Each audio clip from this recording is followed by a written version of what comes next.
All right, we are going to go ahead and get started. Thank you all for joining us today. We are so excited to have you here for this discussion on some ransomware attacks on small to medium-sized businesses and some actionable advice that you can walk away with today to stay protected. This live stream will be recorded and available at the same link you're watching on now in case you want to share with a friend or a team member or watch on demand if you have to leave early. If you have questions as we're going along, please go ahead and type those in the comments and we will get to them at the end of this session. Now, before we get started, just a little bit about Antigen Security. We are a digital forensics, incident response, and recovery engineering firm helping businesses and service providers prepare for, respond to, and recover from cyber threats. Trust our experts to keep your clients protected from a cyber attack, and if they experience a breach, we can help respond and remediate the threat.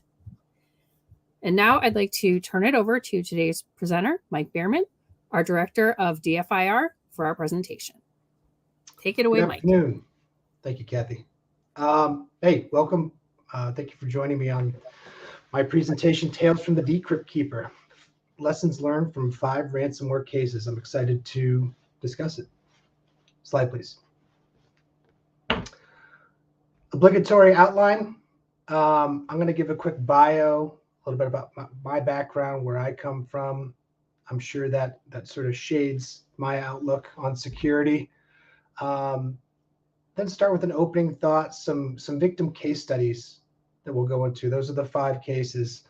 And then from there, transition to talking about themes that were derived from those cases that are worth calling out for educational purposes.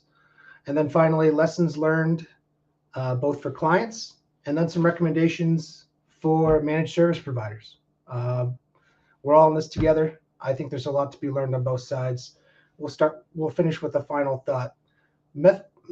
Methodically, what I did was keep it really simple as far as evaluating these 5 cases.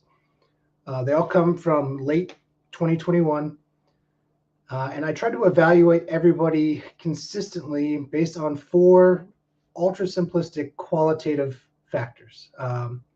What I call security stack maturity. I'm going to give a case study and some positive client steps that were performed by the victim, and then some learning opportunities.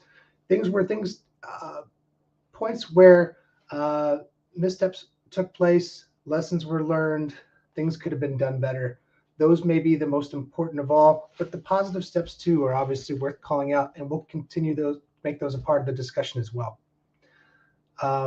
Security stack maturity wise, I just kept it really simple. I wanted to see if customers had good endpoint security and good network security. If they did, they were medium. If they had something more, they were high. If they had something lower, that was considered a low security stack. Next slide, please. A little bit about me. I came into InfoSec through the side door, you might say. Actually studied history as an undergraduate, as well as international affairs. Continued that through graduate school. Focused on East Asia, cyber warfare, and then later was hired by the National Security Agency, where I got another degree in information security and focused on counterintelligence, computer network exploitation, the offensive cyber operations that you may hear about. And then finally finished my government career as an FBI task force officer here in Detroit. Spent the past 8 years in the private sector, working for a combination of Fortune 500 companies like Domino's to small MSSPs to startups, things like that. Really focused from there forward on defensive security. So started in offensive security, ended up in defensive security. Felt like that was really my calling. Slide, please. I wanted to offer this thought. When I was first composing this slide deck, Mr. Inglis, who is part of the current White House administration, sort of a cyber czar, and he was the former deputy director of the NSA while I was there, had an interesting article in Foreign Affairs where he posited the idea that there was a natural tension between these ransomware incidents and other serious cyber issues and some of the conditions on the ground. Some of the hygiene, some of the business decisions, the state of local security in some of these victim networks, and how there's sort of a tension there. And I wanted to call that out. He mentions that in the cyber social contract. And I think that's worth considering as we go forward here. Let's sort of discuss what those are. Let's discuss, based on these examples, what conditions on the ground are creating these attacks, or at least contributing to them, not causing them, of course, but contributing to them. Slide, please. Here we go. SMB client 1. This was a manufacturer in the Northeast here in the United States. They had a medium maturity tool stack, good AV, good network security tooling. One day they got a call from their own clients saying that they were receiving suspicious emails from the company. The company investigated, realized that there was probably an intrusion, that their Exchange server was compromised. They were a victim of the proxy logon vulnerability that made headlines last year. The hard part was having to learn that from their own clients themselves, right? That happens more often than you think. Exchange servers obviously received tons of attention by attackers last year based on the proxy logon, proxy shell, sort of family of vulnerabilities. Fortunately, as it would turn out, based on our investigation, it looks like the attackers stopped there on the Exchange server. So they had a vulnerable Exchange server. The attacker had the ability to pivot through the network, with elevated credentials. Elected not to do that, coincidentally. There were a number of very interesting learning opportunities that came up with this case, though. When it came to backups, there weren't any. We'll talk about why that's important and how that's critical to resiliency going forward.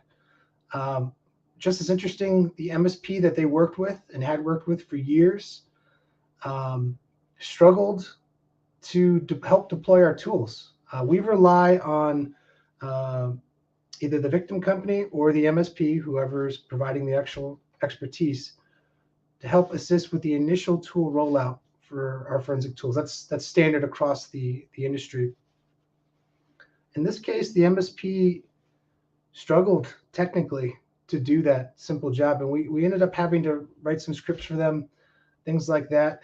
But I think it wasn't a good look for them. It wasn't the kind of service that I'm sure the victim client was hoping for when they contracted them. But maybe what's worse was the MSP who was contracted to manage the Exchange server wasn't patching, hadn't been patching for years, and had no tickets for any administrative change controls that they had performed in general. One of the things that we're always going to ask about is, as we go along in an investigation, try to figure out, what's the threat actor, what's the normal administrative behavior, because living off the land is so common these days, right? Threat actors want to emulate administrator behavior. They want to use the same binaries. They want to use the same behaviors. They want to use the same accounts where possible. In this case, it was actually hard to disambiguate one from the other at a certain point. Again, not the best look for the MSP. They meant well, but it was a learning opportunity for everybody. Next slide, please. SMB client 2, another good security stack. Consistently deployed endpoint security products, good next generation firewall, holding the network together. This was another really interesting case. One day they walked into work, the IT staff walked in, and all the computers were encrypted. And I don't just mean with a unusual pop-up. I mean, the attackers actually use BitLocker on the drive volumes themselves, the actual built-in Microsoft product, to take these volumes out of commission. A pretty unusual tactic, not easy to reverse. They did not have the BitLocker keys themselves, of course, and so recovery was challenging. Ultimately, what happened was we were able to determine that the attacker actually had logged directly in to the network remotely over the VPN appliance using legitimate credentials. There did not appear to be any sort of brute force cracking attempt getting in. One day, they just knew the credentials, which suggests to me that they may have been purchased from an access agent. But as it turns out, they had 2FA rolled out with a single exception: the account that the attacker used, the administrative account that the attacker took advantage of to conduct this intrusion and ultimately ransomware situation, was the single unprotected account in the entire 2FA deployment, which is ironic, but it happened. Backups were sort of available. There were some, coincidentally. This particular client had the software,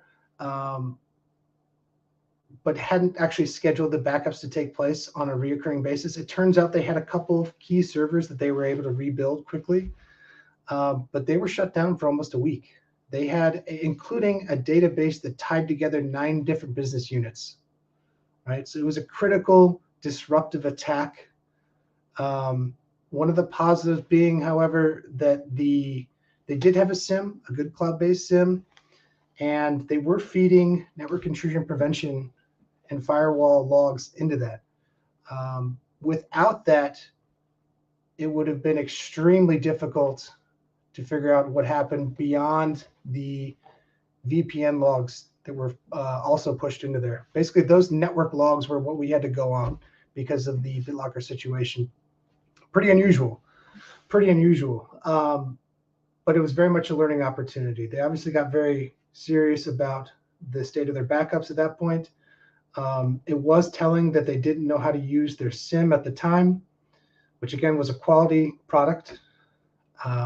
We had to actually reach out to the SIM vendor for assistance there, just to make sure everything worked out well log flow wise there. Obviously, the 2FA incomplete deployment hurt. That's ultimately what did them in. Also, just as importantly, there was 0 network segmentation.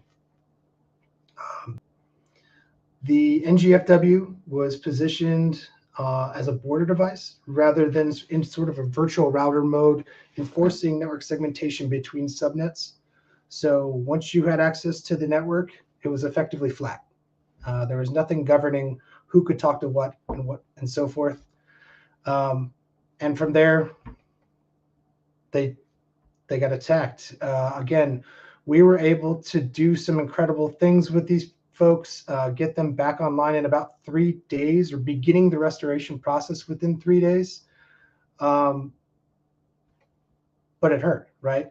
Even if you don't pay the ransom, and we almost never, ever recommend that unless it's absolutely necessary. It costs them money. What happened here was years of budgetary neglect as far as their security stack goes, and in their IT hygiene in general, in the form of the backups and the poor state of that, and it bit them. Again, one of the things we're going to talk about over and over again is how resiliency is really what separates good from bad security these days. The ability to respond to an attack, prevent what you can, detect early, but respond and recover effectively and efficiently is really what sets organizations apart security-wise these days. This company, had this happen to them. It's in no way funny at all. But obviously it's an opportunity for other people like you, the audience, to understand that this could have been avoided in a lot of ways. A lot of these situations were self-made. Next slide, please.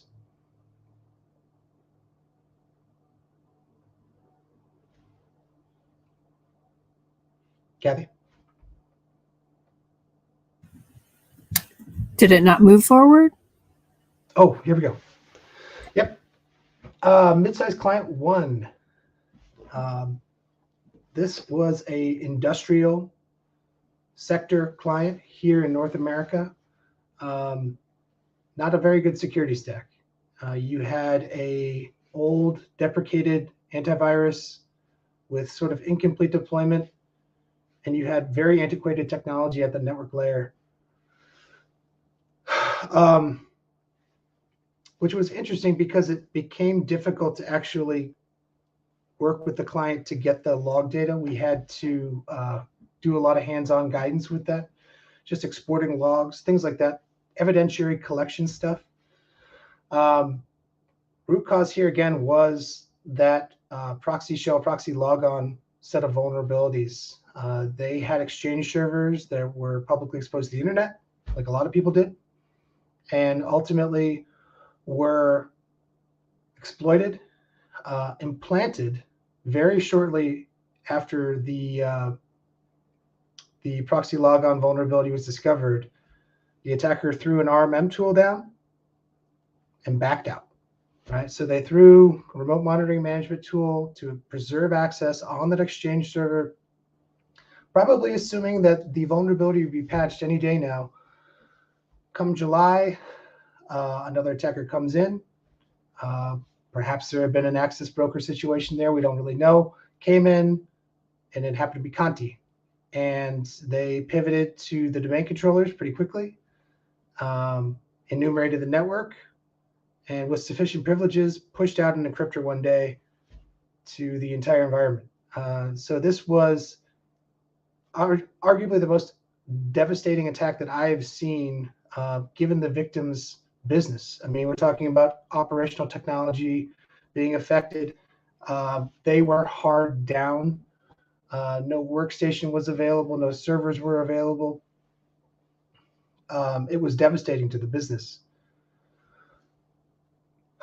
They did happen to take the positive step of disconnecting the site-to-site VPN immediately after realizing they had the situation to sort of protect the sister business units, other subsidiaries, and the parent company itself were all protected, which is good.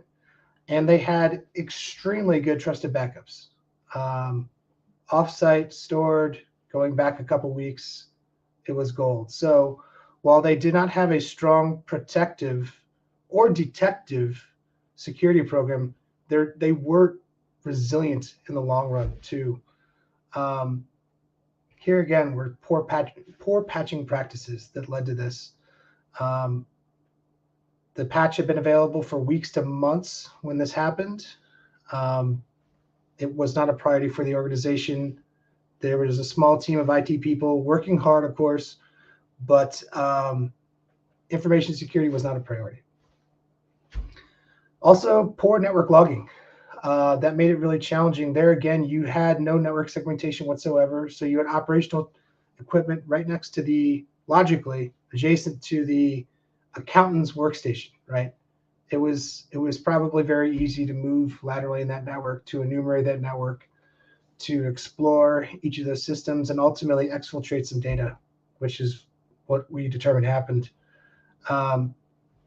Maybe the biggest lesson learned, though, here was something on the political side. We had a lot of pressure. The victim client had a lot of pressure from their parent company to determine root cause minute one.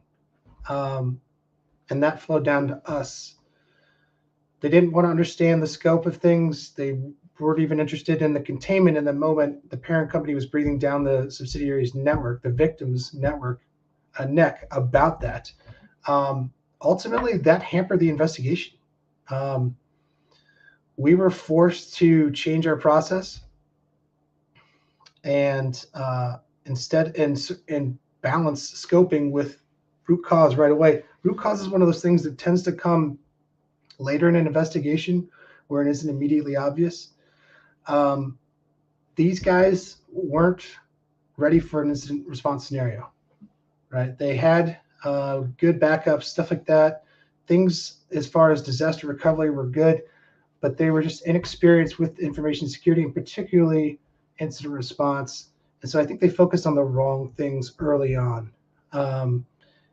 When you're in an incident, any practitioner would attest, it starts with scoping and containment first, and then establishing root cause, the initial access, data exfiltration afterwards.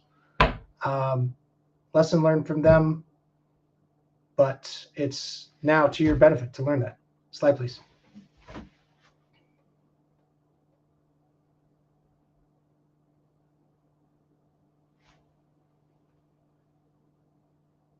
There we go. Mid-size client 2. Another not very good security stack, right? So right off the bat, no strong tools deployed at the network or endpoint layer.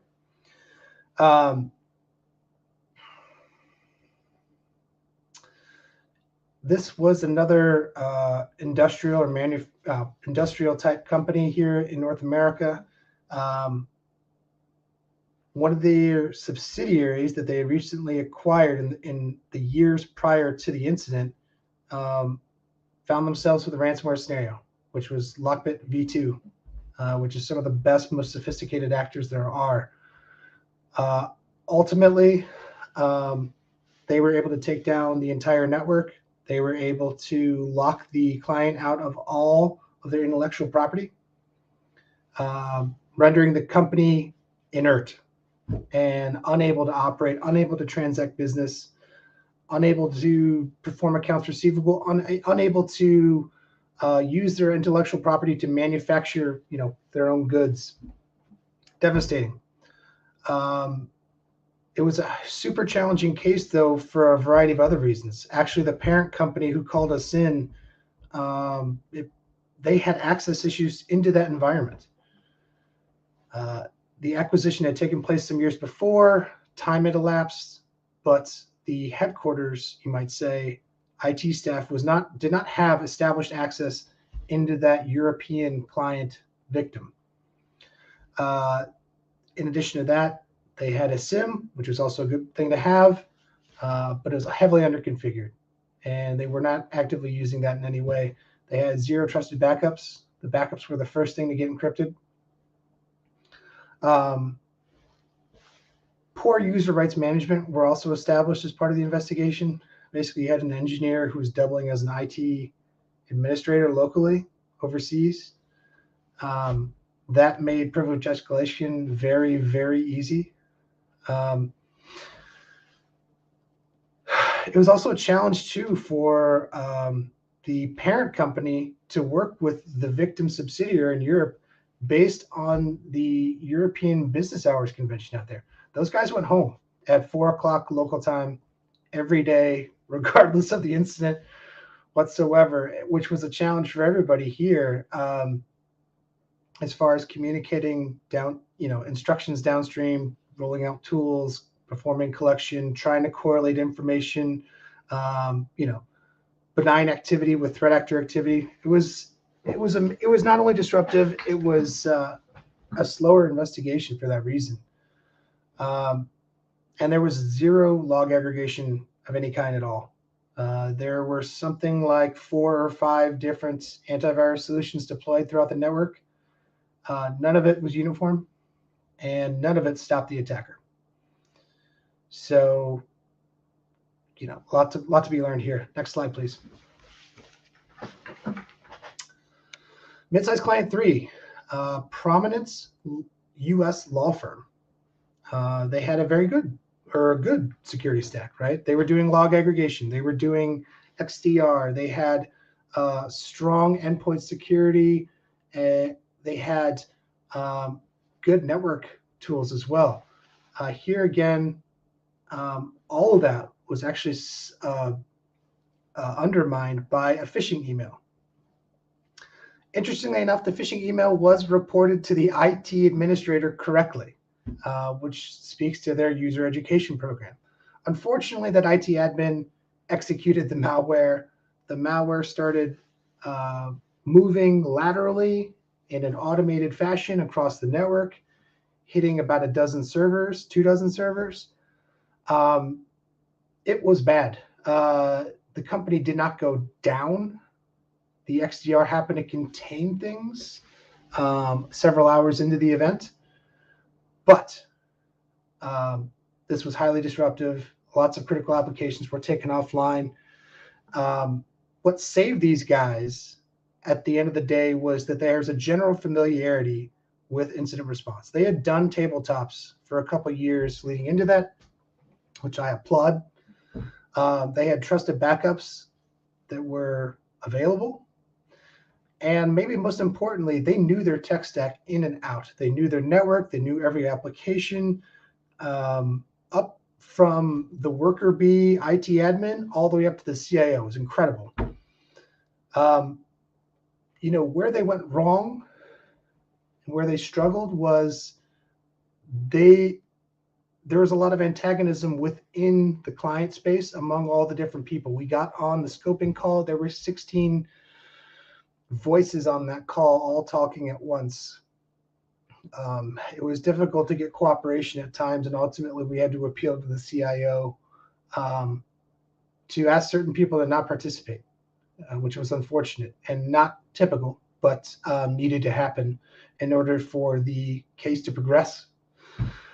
But super interesting case. XDR really helped them in a big way, almost through happenstance. Next slide, please. So some of the themes I want to talk about, I want to start with victimology a bit. Modern ransomware victims have no single victim profile. And I think you see that across the 5 cases themselves. It really, in my experience, spans all verticals, spans all company sizes, all tool stacks, quite frankly, just about, unless you're maybe like Lockheed Martin or something like that. Degree of cloud adoption varies, right? So you had people that were wedded to on-prem Exchange servers. You had people that used O365. Both of them fell victim. Some used managed service. Obviously, other people had in-house talent for their IT services. And then host level recoverability varied, right? Some people had trusted backups, some people didn't. It happens to everybody, right? The famous quote Mike Tyson always said was, everybody's got a plan until they get hit in the face. That's this. Really, I think at the end of the day, in my estimation, it was that ease of opportunity, not necessarily this particular data assets of the victim, but the ease of opportunity that determined the target status.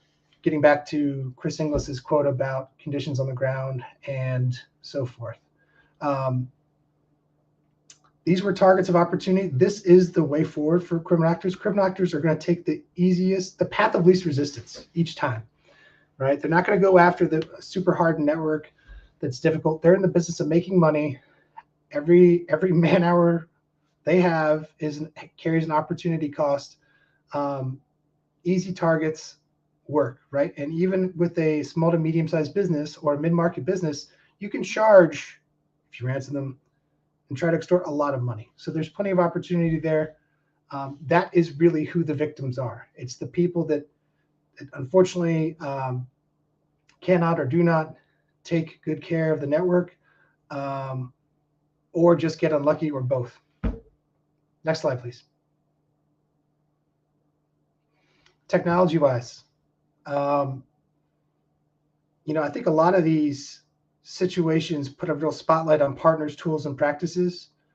And what I mean specifically is everything you've done right up until that major incident is going to be put under a microscope, not only during the investigation, but afterwards during the lessons learned piece. That includes MSP relationships too, right? That's a friction point. The tools, the investments, or the lack of investments, all that's going to come into question when you're in a major incident and you're hard down. Just to belabor the point, antivirus completely ineffective. It's stopped exactly nobody And that's been the case for many years at this point among even semi-sophisticated actors.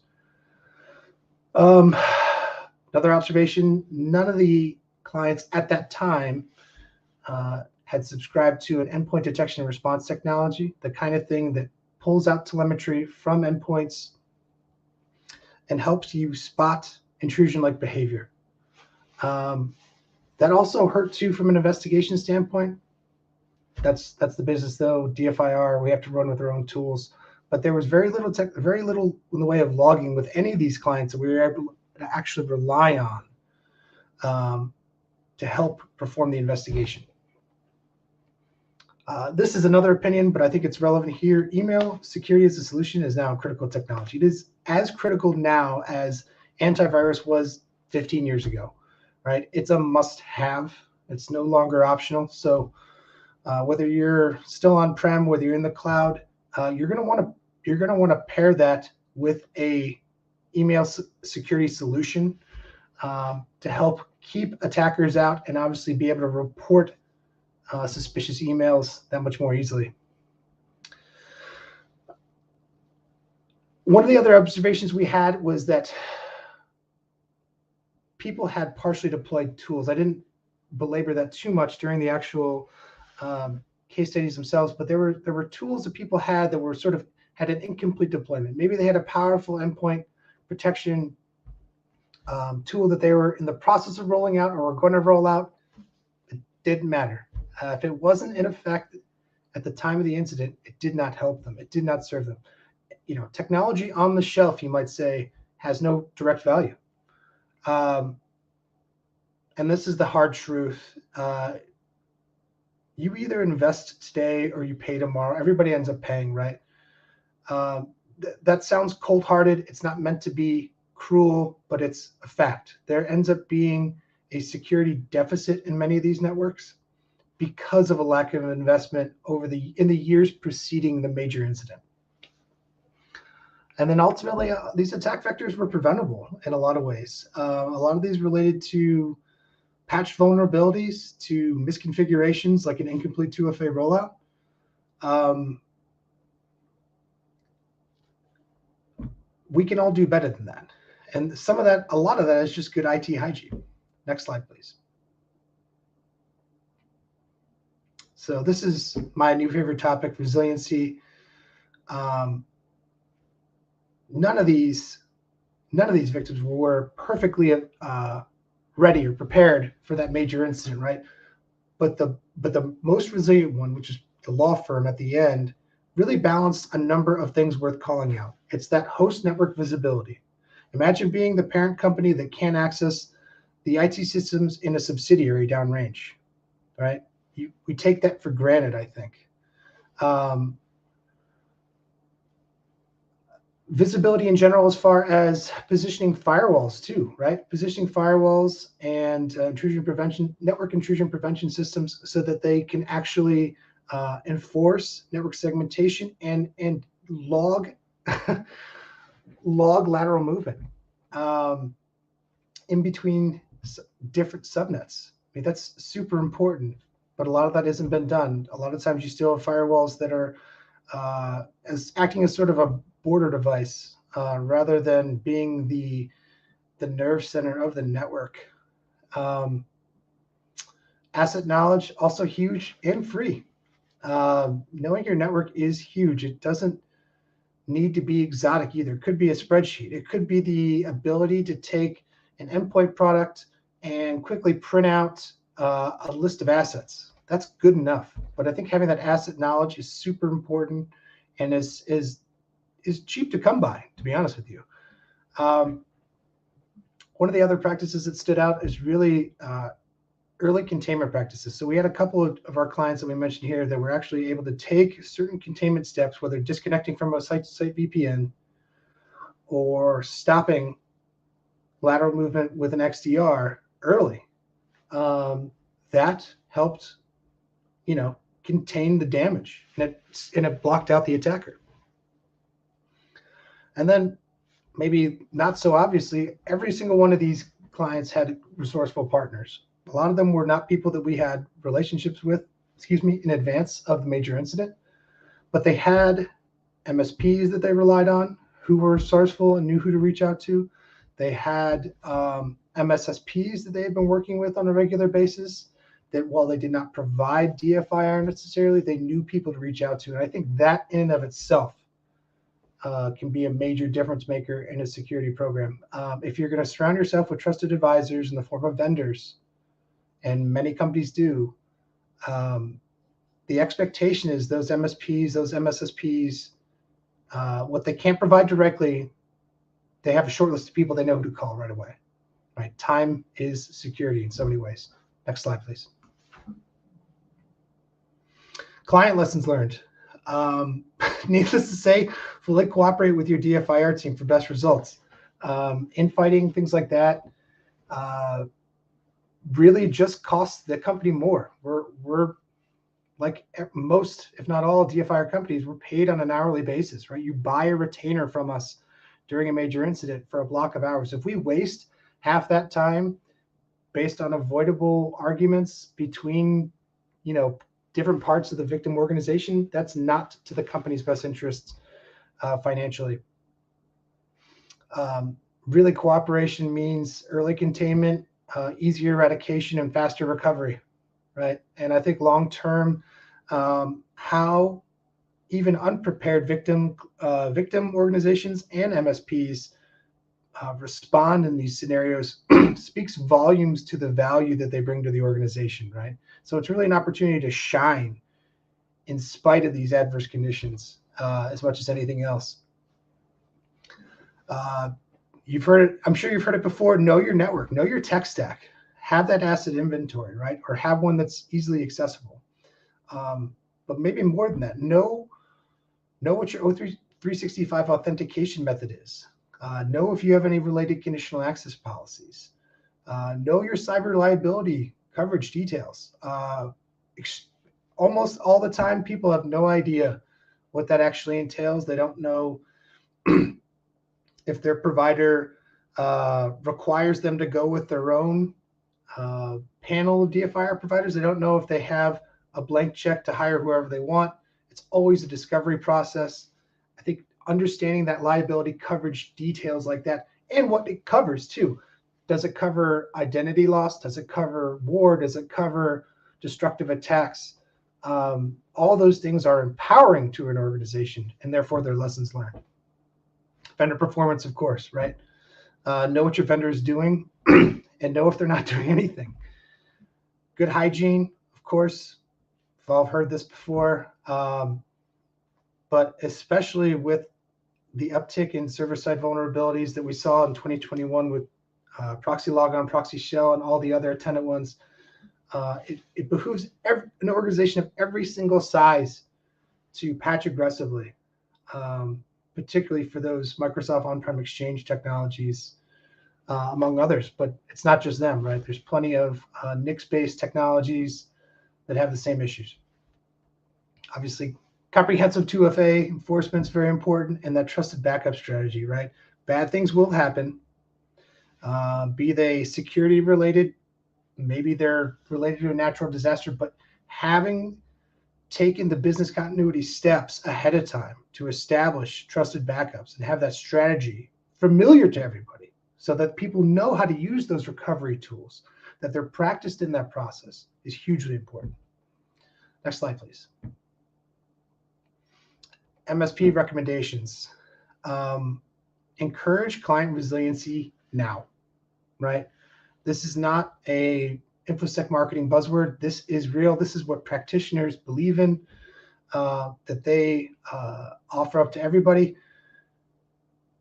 Strive for security progress rather than perfection. I think a lot of these, in my experience, a lot of times you'll have an MSSP or MSP in what's usually a long-term relationship with a vendor, or excuse me, a client.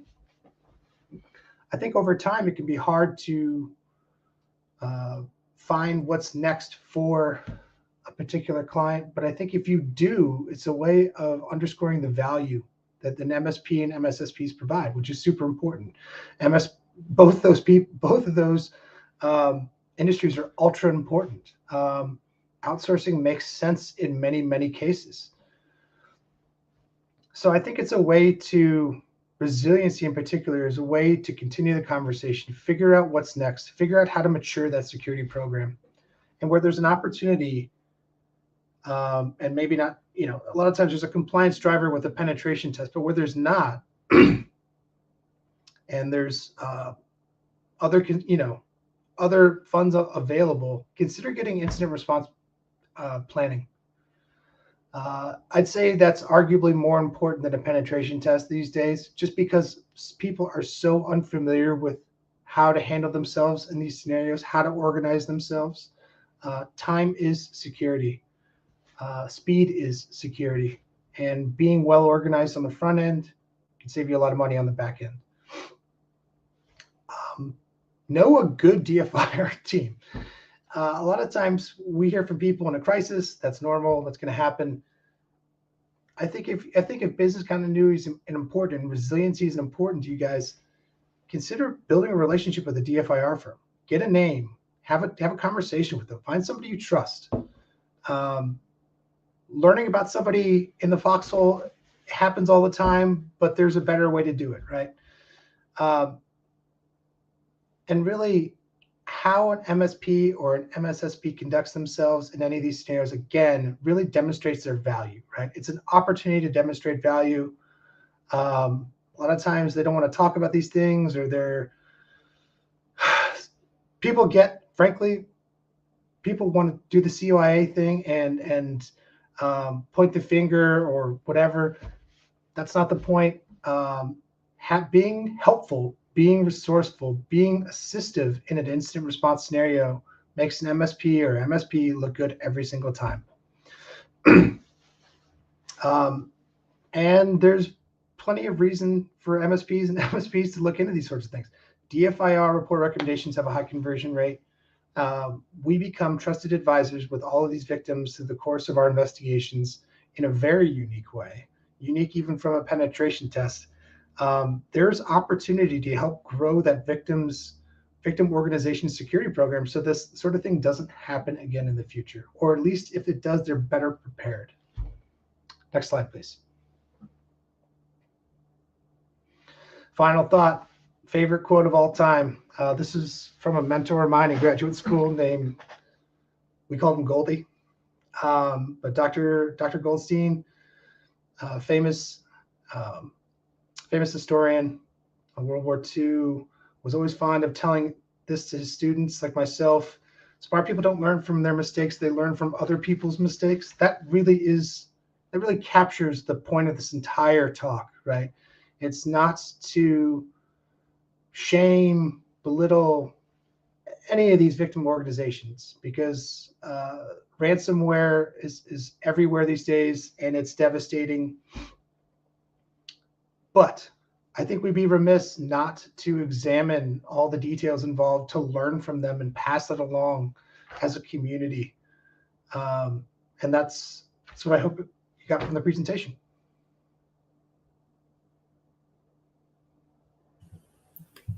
All right, thanks, Mike. I think this is really valuable. I think anyone from a smaller business to an MSP, to a mid-sized to larger enterprise could take something away from this and apply it to their own business. So hopefully, all of you watching have some things that you've written down to take away. We do have some time here for questions. So, Mike, I'm just gonna ask you a couple here. Sure. I'm going to throw them on the screen as well. But can you talk a little bit about, I think a lot of these businesses would have benefited from something like this, a compromise assessment. So can you just describe what that is and maybe when you would recommend having one done? Sure. At the end of the day, a compromise assessment is a forensic investigation designed to examine a particular security incident, usually a major security incident, whether it's ransomware, business email compromise, potential data exfiltration. And really what it's designed to do is three big things. It's designed to establish root cause, help scope out the engagement in terms of identifying affected accounts and assets, and ultimately determine if there was a breach, if data left the network. And it does that through, in our case, we use an incident summary. That incident summary is going to be that human readable story about what happened in your network. It's going to also include a forensic timeline, chain of custody details, screenshots or evidentiary matters like that. It's, at the end of the day, it's a way of not only capturing our investigative findings, but it's also about setting you guys up for success too down the road in terms of security recommendations. Okay, great. Thanks for that explanation. Now, if a business were to become a victim of ransomware, at what point would you recommend that they get law enforcement involved? That's a very good question, and I think the answer is going to vary. I would say you would want to stay in touch. You want to take the advice of legal counsel first. If you don't have in-house legal representation that you can consult about that, what we recommend is a breach coach every time. They're worth their weight in gold. They are going to be the ones that are going to help you sort of understand the risk picture. If there was privacy issues that were sort of brought about as collateral to this, they're going to help you understand and grasp that, what to do about that.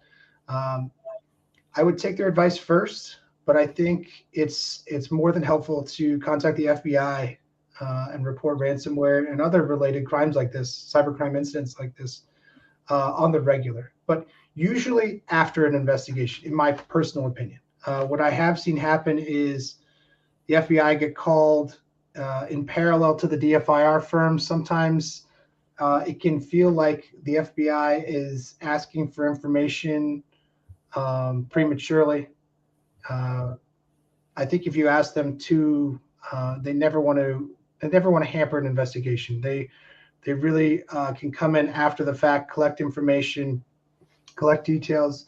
If that means handing the incident report to them, and legal counsel approves of that, that's what you do. But typically, it's a little more helpful after the investigation. You can speak with more clarity about what happened when you report it. Okay, great. And we'll just do one more question here.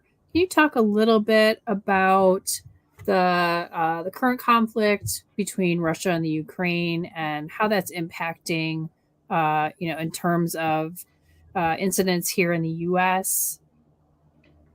Yeah, another good question and a popular one among IR professionals these days.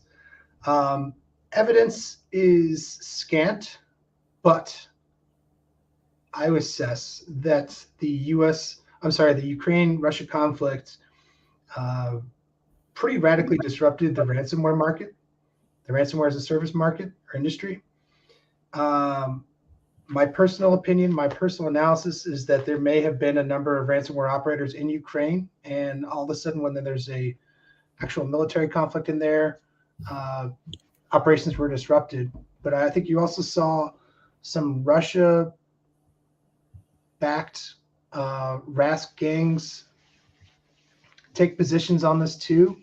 And you actually see even the Russian military, the GRU, Russian Military Intelligence Organization, start sort of lashing out at U.S. companies. I've seen this firsthand, exploiting vulnerable VPNs, exploiting vulnerable firewalls. It has affected U.S. businesses, right? It just may not be super obvious, and it hasn't hit us in an ICS OC or OT way yet, but it bears watching. Okay, well, that about does it for us today. Mike, thank you again for your presentation, all this great, very useful information. And again, for everyone watching, bookmark this link. You can watch this on demand anytime, starting now. After we end the broadcast, it will be available to watch on demand and share with your teams. So we thank you for attending today. Yeah, thank you very much.